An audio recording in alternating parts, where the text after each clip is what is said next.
Hey, welcome back to the Poe Party. It's Jules. Today we are talking about key art, making key art, and this is going to be a bit of a workshop going on the vein of branding and the components of a brand package. We've discussed a lot about brand this past month. That's your typography, your logo, colors, mood boards, etc. There are other workshops on this podcast on how to develop the basics of a brand, and I give you a few of my opinions of how to get started easy, fast, and also find inspiration. So check out those first few episodes of the Pool Party. They're in the feed. They're in this season 1, 2, and 3. Today we're going to talk about key art, what it is, how it contributes to a brand package, when you need it, and I'll go into some examples of what key art can be and how you would make it for a music festival, for example. Then we'll also touch a little bit on AI because since we're talking about images and how to make them, it's almost impossible not to talk about this juicy topic today. I've generated a few AI images myself. I've also photoshopped the crap out of a ton of them, so I have a few ideas on how to use still generative AI art, and I'll give you some of my thoughts on what AI is good for, what it's not good for, but that in itself could be another episode, so we'll touch on it briefly. But today, let's go ahead and dive into this topic of making key art, what it's for, and we'll get to know a little bit more about how it fits into your overall brand. All right, let's go. So what is key art? Key art is essentially all of the graphics or illustrations, maybe even photography that you would typically see for a campaign. Now, what is a campaign? A campaign can be any sort of movement that you make for marketing, whether that's advertising the Olympics or a new flavor of Doritos or a new album you have coming out. Generally, we call these branding fleets campaigns because they serve a specific purpose, whether it's to announce the drop of a new line, you want to tell people that you have something new coming out.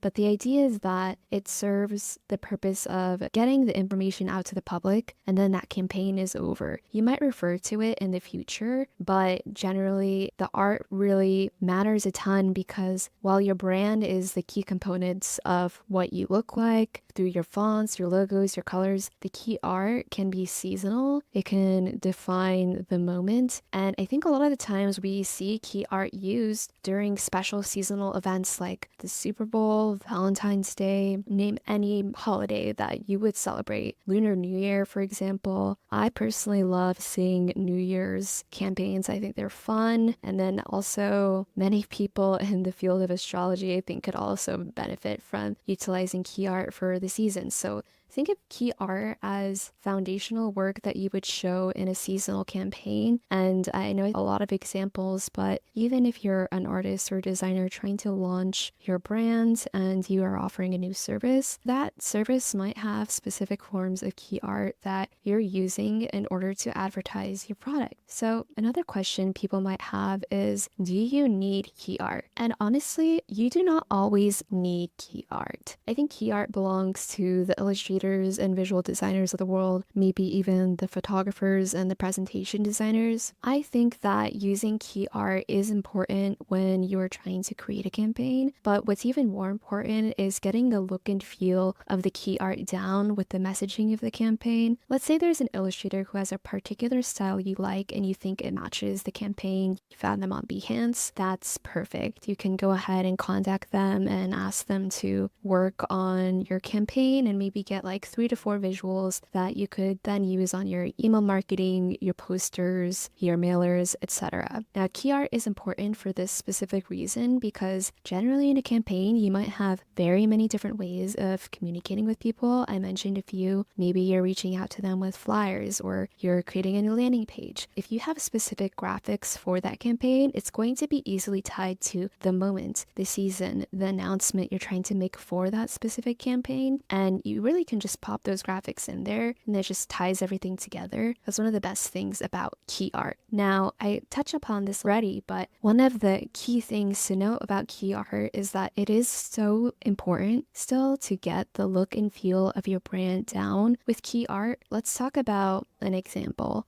Let's say you're launching a Super Bowl campaign for Doritos during the halftime show and you're trying to make key art. It might not really make a lot of sense to make key art for Doritos that feels really pastel and bubbly and lovely because that doesn't really fit with the brand of Doritos. When I think of Doritos, I think angular, spicy, flavorful, crunchy, like loud and red. So it would be really important to find someone who's really good at matching that style. Also, it really depends on what the flavor is and if there's something particularly new about this Dorito. Let's say, for example, that this Dorito was a puff chip. Maybe you would get someone who is really good at a 3D art style that is puffy. There's lots of different types of key art you could make, but generally speaking, since key art can be so many different things like 3D art, doodles, photography, AI art, I think it's a good idea to keep it simple and maybe just choose 1 to 2 categories of key art for a campaign, just so it doesn't start getting too busy. Because one of the things I mentioned about key art is that it's easy to pop in and then just tie back to a campaign. If you start getting into the territory of way too many different styles, then it becomes harder to tie it all together. And this is what art directors are for, I believe, like just really making sure that messaging is the same across all campaigns visually, and then also working with the other creators who are on a project. And going on a little bit of a tangent, but in the same vein, these days many brands work with content creators. And I think one of the hardest things to nail is actually dignified but put together look, style, and feel among all different types of content that creators can contribute to a campaign. One of the other great things about key art is that sometimes people develop whole experiences around key art. So I think a really good example of this is with character designs and games. So let's say, for example, Zelda. Sometimes, this is just an example, but sometimes character designers might show the designs for a new character and then a game is created entirely around that look and feel of a character. This is because it's much easier to get one component, one small piece of a world down rather than creating the world from scratch first and then creating the small components. So if you're working on a team with lots of different designers and artists, then maybe someone that an art director creates a piece of key art, just one of them, and then everyone else nails down that style, that look and feel, and then bases the work off of this initial design. This is great because it can become a beacon for a team of artists on large sets. Games are a great example because they take so long to develop and there's a lot of different moving pieces. So we've talked a little bit about what key art is, what it can do for you and your campaign, and how it might help working on a large team of designers. Now we're going to go into an example of making key art for a music festival that takes place in the state of Florida. And I'm using this example from a very particular music festival that I once went to, which was based in Okeechobee. So I'm back and we're in the backyard, but let's go ahead and work out this exercise of making key art for a music festival based at a place in Florida called Okeechobee. So Okeechobee is a place full of swamps, and I don't know if you've ever been to the Okeechobee Music Festival, doesn't really matter. But when I was there, they had all these little islands. There were some different stages. I felt like an alligator was going to crawl out at any moment. But if we're going back to this idea of making key art for a poster, one of the ways that I would brainstorm essentially approaching the task of illustrating for this festival would be to brainstorm different ideas of visuals that represent the place. So that could be people who are there, the setting itself, where the event takes place, and then the types of things you might see there, like food, music, activities. And I love music festivals, especially for illustration exercises, because if you've ever been to a festival, you know that there's some key things that stay the same every single year, but then there are usually seasonal elements that change, maybe new vendors or like a really dramatic piece of art that is just put up somewhere in the middle of the campground. And so as an artist and an illustrator, I think one of the ways that I would approach making key art for this type of event is to basically write down the types of things that I would see at this event, maybe even discuss with the festival organizers what would go on. And then from basically brainstorming and creating a word cloud of ideas, what we could then do is do some really quick sketches, set a timer for about 15 minutes, and not really doing doing complete fleshed out sketches, but just doing little thumbnail designs of what these images would look like. Now, if you've never heard of a thumbnail before, this is a great time for me to explain what it is. A thumbnail is essentially a 1-inch by 1-inch drawing, typically done on scratch paper, in pencil or with pen. I like pencil because you can erase and you get the idea that these are just previews. And then you try to essentially get down the drawing. So let's say I'm trying to draw a frog. I'm going to spend 2 minutes drawing a frog. And then if I like it, great. If not, then I'm going to spend another 2 minutes drawing a different frog. The idea here is not to get these drawings perfect. We don't want to get these drawings perfect, but what we do want to do is get a bunch of ideas down onto paper, warm up our hand, and get the brain flowing. If you are an artist, designer, illustrator, someone who usually works with drawing images, this might be a little bit easier for you, but I would say still engage with this exercise even if you're not used to it, because it'll start to get you thinking about images, not being so hard on yourself, and then just playing with shapes and being a little bit more abstract is important here. Just try to be super quick with these drawings, because then you'll get a sense for what's actually worth spending your time on once you get to the computer and start making more fleshed out. Something I sometimes see with newer designers is that they really love playing with color. Maybe they'll choose like some pastels or crayons, and they'll get really sucked into the weeds and the details and composition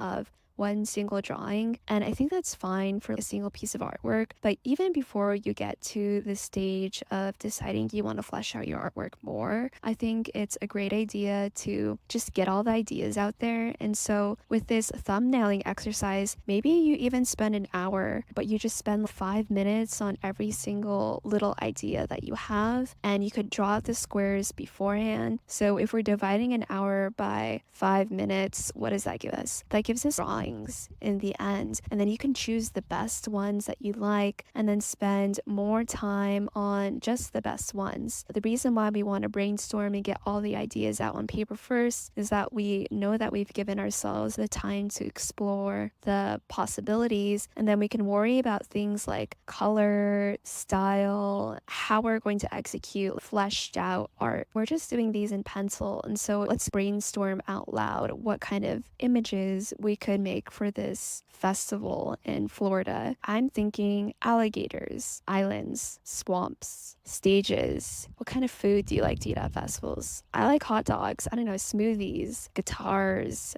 dancing. Dancing might be a hard thing to draw just abstractly. So if we narrow it down, maybe we do people. Maybe there's a type of style of person. You can do stick figures if you like, but don't get so caught up on it. Sun, maybe it's water. We're just trying to make these kind of quick, and then as we explore drawing out these designs, you can see what's really going to be feasible. But it's important to just let it flow, and if it starts taking a little bit too much time, that's a good indicator of moving on to the next idea. All right, great. So at this point, you should have all your thumbnails laid out. There's probably going to be about 12 of them. What you can do is choose really 5 to 6 of the images that speak to you the most. What we would do with these images is try to make higher fidelity art with just the sketches. There are a few ways to do this. If you like to draw and use a very physical pen to paper process with markers, you can do that. You can just outline them in black. If you are a digital artist, you can take this to your computer. I would recommend from here actually starting another mood board process just for the illustrations. And the reason why I would do this is because there's so many different ways to approach illustrations, and we want the branding, the look, the feel, and the vibe to really match the music festival.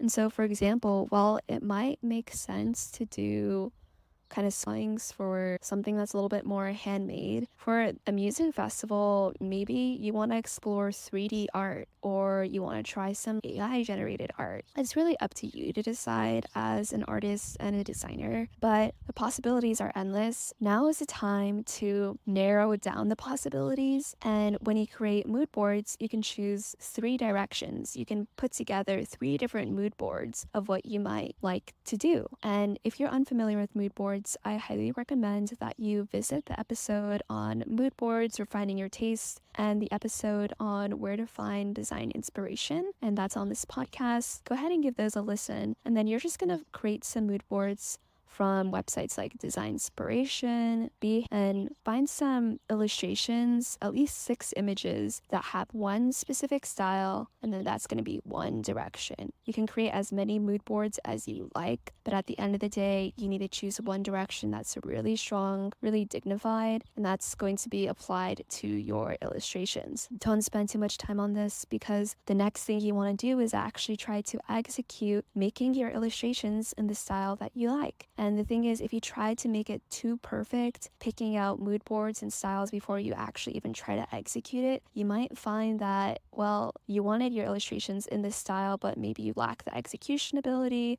or it's just not really working the way you thought it would. It's good to try things really quickly and then find solutions. As I mentioned before, you can always hire another designer to make your illustrations in a specific style if you like the style that they have. A lot of times illustrators and designers can even work out this thumbnailing process for you, but I think it's fun to be engaged, and even if this is not your main job, you want to take it to pen and paper first. That's going to be the easiest ways to get your creativity going and then feel like you had a say in the process. Now, when it comes to developing key art on a timeline, I feel that depending on the event you have, you want to give at least 1 to 3 months to your artist or designer to get this project done. If you have more graphics, I would say add on an additional week for every single image above the number 3 that you include. And I think that's fair, just because genuinely, if you want the execution to be done correctly, the more you add on, the more time it takes. It's only fair. And if you ever wanted illustrations and graphics more quickly within a 1 to 3 month timeline, I would say that's when you start looking at images and graphics that are already made, that are already pre-done, that you can just buy the license to use. They exist out there, and they're on websites like Creative Market. You could even venture to use icons on the Noun project. There are lots of different solutions, but try not to rush an artist or a designer. Give them time. It takes time. If you're in a rush and you have this bigger vision, lower your expectations. So I have to be honest with you, I feel like I've said pretty much everything I can tell you about key art just by doing a voice audio workshop, but I did promise you that I was going to talk a little bit about AI art and generative AI today, and why do I have any authority to talk about this? I did work at an AI startup for about 6 months until it went defunct. At the time, we were building a generative AI product. It was essentially what Adobe Firefly looks like right now. If you have no idea what I'm talking about, generative AI is essentially a text to visual AI product. It uses large language models to match words like dripping pink gooey rug on the beach to visual images from a visual library. And just from a string of words like that, you can generate images that take inspiration from the library AI has. You can add in your own image references and style references. There's actually a really good product available on the market called Adobe Firefly. It's currently free to use. And another reason why I have authority to talk on this topic is because I've used it quite a few times, especially working with my current agency, The Creative Exchange. Now, I'm going to tell you what I think generative AI is good for, what it's not good for, and I truly believe this could be a longer episode, so I'm going to give you the TLDR, the too long don't read, or basically the cliff notes. I feel, especially for talking about Adobe Firefly, this is basically like a website that you can use. It will generate images for you. I think that the website itself still takes a lot of fine tuning to use. There are pretty good tutorials online. I'd say on TikTok, I found one by Pink Pony Creative. That's someone at my agency sent over to me. And I think what it's really good for is if you want to put in like a word, let's say that word is giveaway, and that is the structure that you want to generate, like a really cool dripping pink gooey style. You can put in your own vector art and then change the style pretty easily, pretty quickly. You do have to tweak with the settings. And I've had a few experiences where maybe I put in a word that I wanted to change into a different style. Maybe it's like chromatic, fuzzy, whatever. But if you don't get the structure style down correctly, it can end up changing just entirely the word that you wrote out. So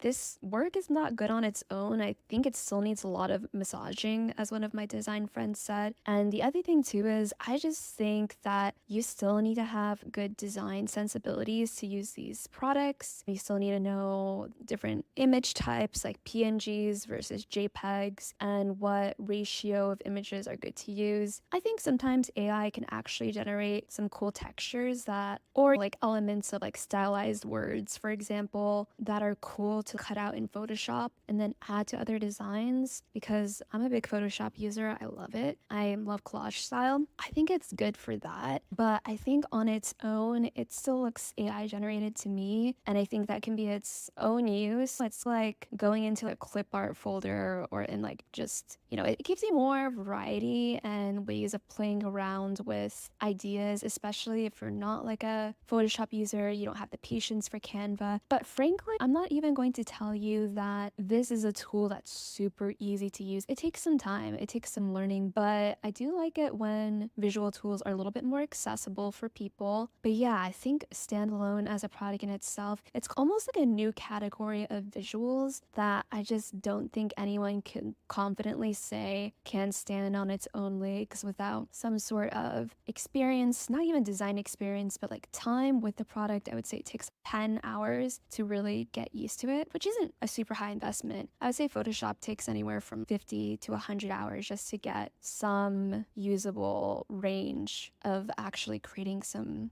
good outputs. Now, if you are a Photoshop or Adobe Suite user, you know that AI is really integrated into a lot of these products as well. So Illustrator, Photoshop, there are generative fill backgrounds on Photoshop. I don't think these are as good as using Adobe Firefly. And the reason that has to do a lot with basically how AI works. And I find like the best AI products actually has to do with some technical like CPU, computer, graphics card synergy that I fully even can't explain. Again, even at the AI startup, I was a product designer and I was designing the interface, and I have like limited knowledge of the back end. So what I can say on a separate but related note is that a lot of companies are integrating AI into their features these days. Even Figma recently at Config demonstrated some really cool uses of AI generating user flows of user interfaces. And they did say, though, I will say this like very clearly, that what they demonstrated on stage is like a private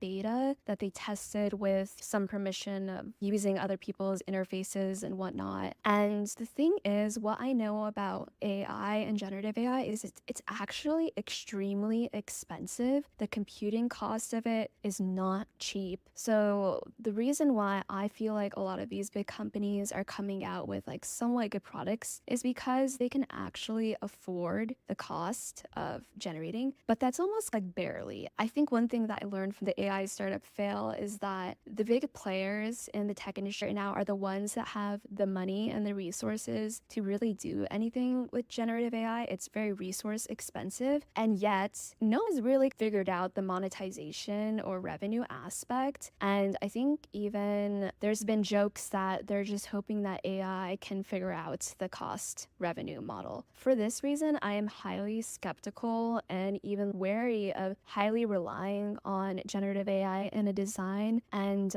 visual process, because what companies are essentially doing right now is giving us these products to use for free. They're doing the old, excuse my metaphor, drug dealer technique where like the first few times are free, and then once you're hooked on it, they're going to start charging you like a $50 a month subscription.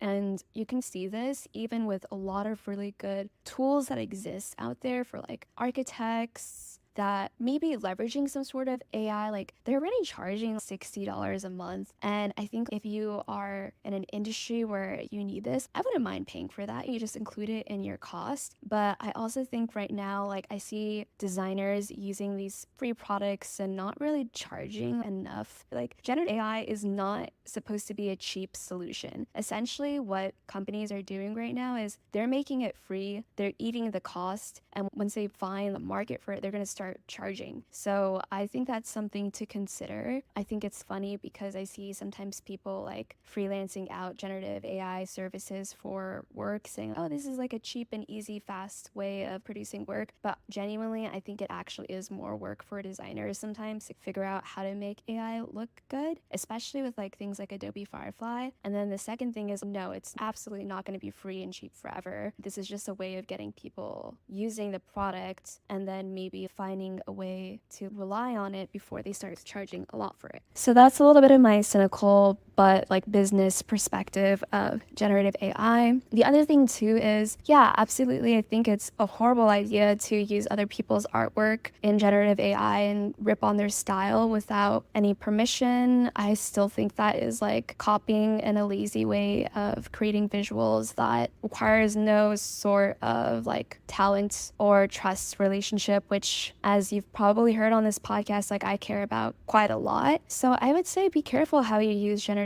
AI, and it's all fun and games to add in a vector word group of something like, oh, giveaway, because I want to do like a fun giveaway for a brand and just make the words giveaway look fun and match their style. But it's totally different, and I think totally not cool, in my opinion, to take someone's illustrations, like copy their style, make a bunch of work that tries to replicate, like basically knock off their work and like the years of expertise. I think that's foul play. And I also think people need to do research on how generative AI takes information, your information, to learn human expectations based upon the info you give it. So if you give generative AI information that needs to be private or you don't really want to share, that's too bad. You gave up the goods. So I think that's the gist of what I can offer on generative AI at the moment. But if you have any questions, if you think I said something like slightly inaccurate, you can go ahead and correct me. I don't mind, but these are my thoughts, my take. And I think after 6 months of being at a crypto startup that turned AI,